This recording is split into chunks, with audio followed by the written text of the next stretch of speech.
College থেকে যে বুক লিস্টটা দিছে এটা জাস্ট ছুঁড়ে ফেলায় দাও, বই যেগুলো আছে কেজি ধরে বিক্রি করে দাও। তুমি যদি টাকা দিয়ে বিষ কেনো তারপরে কি তুমি ওই বিষ খাবা তোমার জাস্ট টাকাটা হালাল করার জন্য? এই যে উদ্ভট টাইপের বইগুলো কলেজ থেকে দেয় স্টুডেন্টদেরকে জোর করে কিনায়, এইচএসসি স্টুডেন্টরা তো জানে না, মাত্র নতুন এইচএসসি 27 ব্যাচ উঠছে এইচএসসিতে, ওরা জানে না এই বইগুলো আসলে ভালো নাকি খারাপ, কলেজের স্যাররা দিছে কিনে ফেলছে, বাট এটা যে অ্যাকচুয়ালি কতটুকু ক্ষতিকর তাদের জন্য এটা মানে বলার বাইরে। এইচএসসি 27 ব্যাচ তোমাদের ম্যাক্সিমামেরই হচ্ছে প্রথম স্টেপের যে বইগুলো কেনা, সেই বইগুলো কেনা শেষ, অর্থাৎ ফার্স্ট ইয়ারের সবগুলো বই তোমরা কিনে ফেলছো এবং তোমরা সব অদ্ভুত টাইপের কিছু বই কিনছো। আমি যেমন বলে আমার ছোট ভাই ঢাকা কলেজে পড়ে, ওকে যে বুক লিস্টটা দিছে এর চেয়ে জঘন্য বুক লিস্ট আমি আমার মনে হয় না আমার লাইফে কোনো জায়গায় দেখছি ঢাকা কলেজের মতো একটা প্রতিষ্ঠান থেকে। সো তোমাদের কলেজ এবং কোচিংয়ের কিছু কিছু শিক্ষক, আমি কিভাবে বলবো জানি না, মানে ওনারা এমন সব উদ্ভট বই তোমাদের দিয়ে কেনায় যেগুলোকে তোমরা টেক্সট বই হিসেবে ইউজ করো, এগুলো অ্যাকচুয়ালি খুবই অন্যায়। এবং আমি তোমাদেরকে আজকে ক্ল্যারিফাই করে দিব যে কোন কোন বইগুলো একদমই হচ্ছে ইন্টার লাইফে পড়া যাবে না।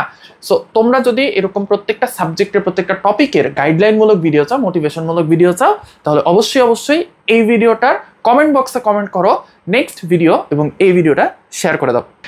এইচএসসিতে প্রত্যেকটা সাবজেক্টের একটা করে বই পড়তে হয়, এটা আমি যেদিন প্রথম এইচএসসি ভিডিও বানানো স্টার্ট করছি সেদিন থেকে তোমাদেরকে বলতেছি। আমি তোমাদের এক্ষেত্রে আমার একটা ঘটনা বলি, আমি যখন এইচএসসি ফার্স্ট ইয়ার নর্ডন কলেজে ভর্তি হয়েছি তখন আমি বলতে গেলে উঠতেছি, ঠিক আছে, আমি একেবারে আমি কি হুনুরে, আমি তো অনেক কিছু পারি, একদম আমি বস, আই এম বস, আমি অনেক কিছু পারি, এই টাইপের একটা ভাব ছিল।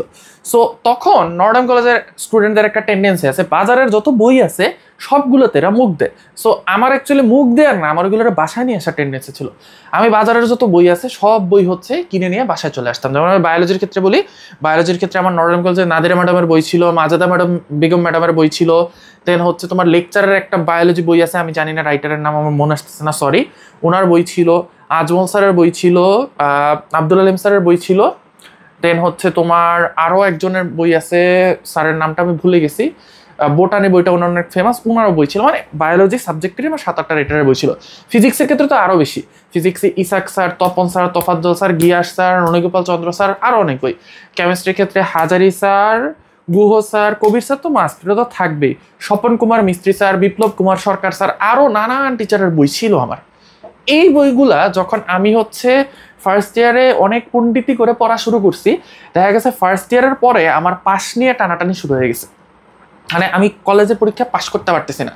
তো তখন আমাদের একটা বড় অফলাইন কোচিং সেন্টার আছে, সেই অফলাইন কোচিং সেন্টারে সদ্য মেডিকেলে চান্স পেয়েছে এরকম ভাইয়ারা আসছে, একজন হচ্ছে আমার গ্রুপ 2 থেকে উনি ঢাকা মেডিকেলে 50তম হয়েছিল। উনি আমাদেরকে একটা কথা বলছে, আচ্ছা তোমরা হচ্ছে কেমিস্ট্রি কার বই পড়ো? তো আমরা সবাই বলছি স্যার ভাই গুহ স্যারের বই পড়ি, কারণ গুহ স্যার আমাদের ক্লাস নেয়। তখন বলছে যে কানটা খুলে শুনে নাও, মেডিকেলের ক্ষেত্রে বই একটাই বাজারে, সেটা হচ্ছে হাজারি স্যার। তখন আমার মাথায় স্ট্রাইক করছে যে তার মানে মেডিকেলে যদি কেমিস্ট্রি শুধু হাজারি স্যারের বই পড়ে চান্স পাওয়া যায়, তার মানে প্রত্যেকটা সাবজেক্টে নিশ্চয়ই একটা বই পড়েই চান্স পাওয়া যাবে, এবং বুয়েটে ঢাকা ইউনিভার্সিটিতে অবশ্যই একটা বই পড়েই চান্স পাওয়া যাবে। এবং তখন আমি একটা জিনিস খেয়াল করে দেখলাম, তুমি চিন্তা করে দেখো তোমার ব্রেনের ক্যাপাসিটি লিমিটেড, সাপোজ তোমার ব্রেন 10,000 লাইন হচ্ছে সে মুখস্থ রাখতে পারে। এখন তুমি যদি কেমিস্ট্রির 4-5টা বই দিয়ে তোমার 10,000 লাইন ফিল আপ করে ফেলো, তাহলে সে কিন্তু আর physics, math, biology, English, ICT এই জিনিসগুলোর প্রেশার সে নিতে পারবে না, কারণ তোমার অ্যাডমিশন পরীক্ষায় কিন্তু তুমি বুয়েটে গেলে ফিজিক্স, কেমিস্ট্রি, ম্যাথ, আর মেডিকেলে গেলে physics, chemistry, biology, English, GK এগুলো সব একসাথে নিয়ে তারপরে তোমার বসতে হবে। সো তোমাকে বই সিলেকশনে অবশ্যই কী হতে হবে, খুব সাবধানে হইতে হবে। এবং রিসেন্টলি আমি যে ঢাকা কলেজের ইনসিডেন্টটা বললাম, এটা খুবই বাজে একটা ইনসিডেন্ট আমার কাছে মনে হয়েছে। অদ্ভুত সব রাইটারদের বই হচ্ছে ওইখানে দেয়া হয়েছে। তোমাদেরকে আমি আবার বলি কি হবে হচ্ছে অ্যাকচুয়ালি এই বইগুলো পড়লে, এই বইগুলোতে ম্যাক্সিমাম ক্ষেত্রেই জাস্ট কপি অ্যান্ড পেস্ট করা হয়েছে। তার মানে এই বইগুলো যথাযথভাবে পরিমার্জনা করা না। তার মানে ধরো তুমি একটা বই যদি ধরো চ্যাটজিপিটি দিয়ে লেখো বা কোনো একটা ইংলিশ বইয়ের থেকে ট্রান্সলেট করো, ওটার মধ্যে কিন্তু অনেক ভুল থাকাটা স্বাভাবিক। সো একটা বই যখন বছর পর বছর, 20 বছর, 25 বছর, যেমন আজমল স্যারের বই, হাজারি স্যারের বই, এগুলো কিন্তু 30-40 বছর ধরে চলতেছে। সো এই বইগুলোতে যখনই ধরো হচ্ছে একটা ভুল পাওয়া গেছে, কোটি কোটি বাংলাদেশি শিক্ষার্থী কিন্তু বলছে যে এই বইয়ের মধ্যে এই জিনিসটা ভুল আছে, সো ওইটার সাথে সাথে রেকটিফাই করা হয়েছে। কিন্তু তোমাদের কলেজগুলো থেকে যেই বইগুলো দেওয়া হয়, এই বইগুলো দেখা যায় হয়তো এটা ফার্স্ট এডিশন অথবা পঞ্চম এডিশন, মানে এই বইগুলো অ্যাকচুয়ালি কেউ কিনে না, সো এগুলোর প্রুফ রিডিংও ঠিক মতো হয় না, এই বইগুলোতে অনেক ভুল থাকে। সেকেন্ড যে জিনিসটা হচ্ছে, এই বইগুলোতে অনেক সময় 100% সব টপিক থাকে না। তোমার পরীক্ষাগুলোতে, যেমন ধরো সাপোজ যে তুমি 9-10-এ কি পড়ে আসছো, বোর্ডের বই পড়ে আসছো না, এখন তোমাকে যদি বলা হয় আচ্ছা বাবা তুমি 9-10-এর বাংলা দ্বিতীয় পত্রের কোশ্চেনটা করো, তুমি কি করবা? তুমি হচ্ছে তোমার বাংলা দ্বিতীয় পত্রের যে বোর্ড বইটা তুমি পড়ে আসছো এটা নিয়ে বসবা না। এখন যারা হচ্ছে বিভিন্ন ভার্সিটি ভর্তি পরীক্ষায় যারা হচ্ছে এইচএসসিতে কোশ্চেন করে, তারা কিন্তু ওই যে ওই হাজারি স্যারের বই কেমিস্ট্রি, ফিজিক্সে ইসাক স্যারের বই, ম্যাথে এসইউ আহমেদ স্যারের বই, এই বইগুলো থেকেই কোশ্চেন করে। কারণ উনাদের সময় এই বইগুলোই ছিল, ওনাদের সময় এত বই ছিল না, ওনাদের সময় এই সিলেক্টেড কয়েকটা রাইটারের বইই ছিল, এই জন্য ওনারা ওই জায়গাগুলো নিয়েই বসে। তুমি তো নিশ্চয়ই অপরিচিত একটা বই যেটা তুমি জীবনে পড়ো নাই বা দেখো নাই, ওই রাইটারের বই নিয়ে তুমি দেখবা না, বসবা না। সো তোমাদের কাছে এই যে আমি যে রাইটারের বইগুলো বললাম, রাইটারদের বই, এই রাইটারদের বই বাদে যদি কোনো বই থাকে ওটা জাস্ট ফেলে দাও। এরপর আমি বলি তাও তোমাদেরকে সেকেন্ডারি অপশন দেয়। এখন কেউ ধরো হচ্ছে কেমিস্ট্রিতে তুমি হাজারি স্যারের বই বাদে কবির স্যারের বই বা গুহ স্যারের বই কিনে ফেলছো, ওকে ফাইন, সমস্যা নাই, এটা ফালানোর দরকার নেই, রেখে দিতে পারো। বাট এই 3 রাইটারের বইয়ের বাইরে যদি কোনো বই থাকে ফালা দাও, কারণ ওই বই পড়ে তোমার কোনো লাভ হবে না। ম্যাথে তুমি ধরো এসইউ স্যারের বই কিনছো, কেতাব স্যারের বই কিনছো, ওকে রেখে দাও, সমস্যা নেই। অসীম কুমার সাহা স্যারের বই পর্যন্ত সহ্য করা যায়। এরপরে সিস্টেক রূপন্তী, আমি যেমন ধরো সিস্টেক রূপন্তী করতাম, কারণ সিস্টেক রূপন্তী আমি সবসময় বলি ওটা আলাদা কোনো বই না, ওটা হচ্ছে বাজারের যত বইয়ের যত ম্যাথ আছে সবাই না ওখানে ঢুকাই দিছে, যত সূত্র আছে, শর্টকাট আছে, থিওরি আছে, সবাই না ওটার মধ্যে ঢুকাই দিছে। ঠিক আছে, এই দুইটা বই হচ্ছে এরকম বই, সো এগুলো সহ্য করা যায়। ঠিক আছে, এর বাইরে কোনো বই থাকলে ফালা দাও। নেক্সট ফিজিক্সে ইসাক স্যার অথবা তপন স্যার, ইসাক স্যার অথবা তপন স্যার, এই 2 স্যার বাদে কোনো স্যারের বই যদি বাসায় থাকে ফালা দাও।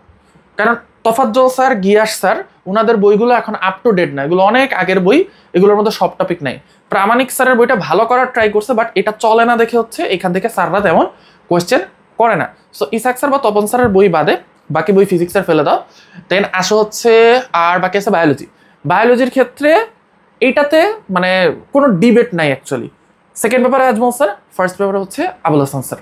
ওকে, এর বাইরে কোনো বই থাকলে দয়া করে বইটা রেখে দাও। আচ্ছা বই ফালা দাও বারবার বলা ঠিক হচ্ছে না, তুমি অন্য কাউকে দিয়ে দাও, ওই বই তোমার ভাই ইনশাল্লাহ কোনো কাজে লাগবে না, কারণ আলটিমেটলি ঘুরে ফিরে তোমাকে এই রাইটারদের বই পড়তে হবে। ফিজিক্সে ইসাক স্যার, কেমিস্ট্রিতে হাজারি স্যার, বায়োলজিতে Ajmal sir, Hasan sir, Abul Hasan sir, ম্যাথে হচ্ছে এসইউ আহমেদ স্যার অথবা সিস্টেক অথবা রূপন্তী। কেতাব স্যারের বই ভাই তুমি পড়ে কুলাইতে পারবা না। ঠিক আছে, সবারই মনে হয় যে ভাই আমি অনেক বড়, ঠিক আছে, বাট অ্যাকচুয়ালি কুলানো যায় না, কারণ আমি নিজে টেস্ট করে দেখছি তো কেতাব স্যারের বই অনেক এক্সট্রা ম্যাথ আছে যেগুলো অ্যাকচুয়ালি বইতেও লাগে আসে না। ঠিক আছে, ওই এক্সট্রা ম্যাথ করা এনার্জি মানে ওই এক্সট্রা ম্যাথ করার মতো সময়ই তোমার নেই। তোমার এইচএস এর যে 18 মাস, এই 18 মাসে তোমার এইচএস এর সিলেবাসই শেষ হবে না, তুমি কেমনে সিলেবাসের বাইরে ম্যাথ করবা? ঠিক আছে, আর বইটা চান্স পেতে কেতাব স্যারের বই এত করা লাগে না। আমি যখন হচ্ছে এইচএস এর স্টুডেন্ট ছিলাম, আমার বাসা ছিল আলহামদুলিল্লাহ বুয়েটের কাছে, সো আমি প্রায় বুয়েট ক্যাম্পাসে যেতাম এবং বুয়েটের ক্যাম্পাসে দাঁড়ায় হলে যেতাম।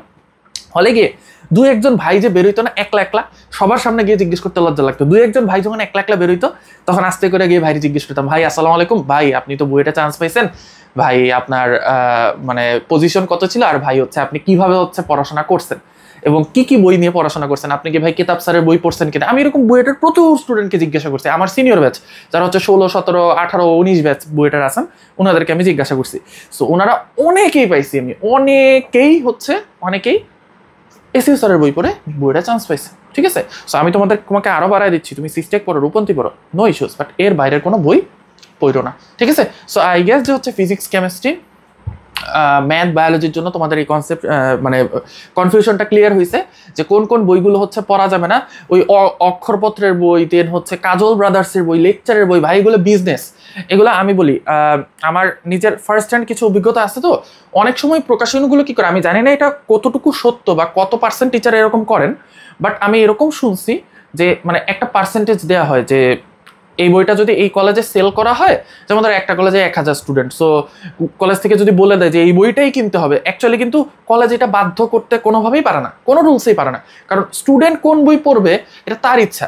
এখন কলেজ যদি বলে দেয় যে ঠিক আছে এখান থেকে 1000 বই এখানে বিক্রি হবে, সো প্রত্যেকটা বই থেকে যদি 50 টাকা করে পাওয়া যায় তাহলে কত, 50,000 টাকা এখানে সিম্পল, কিছুই না, জাস্ট একটা সাইনে 50,000 টাকা কিন্তু চলে আসে।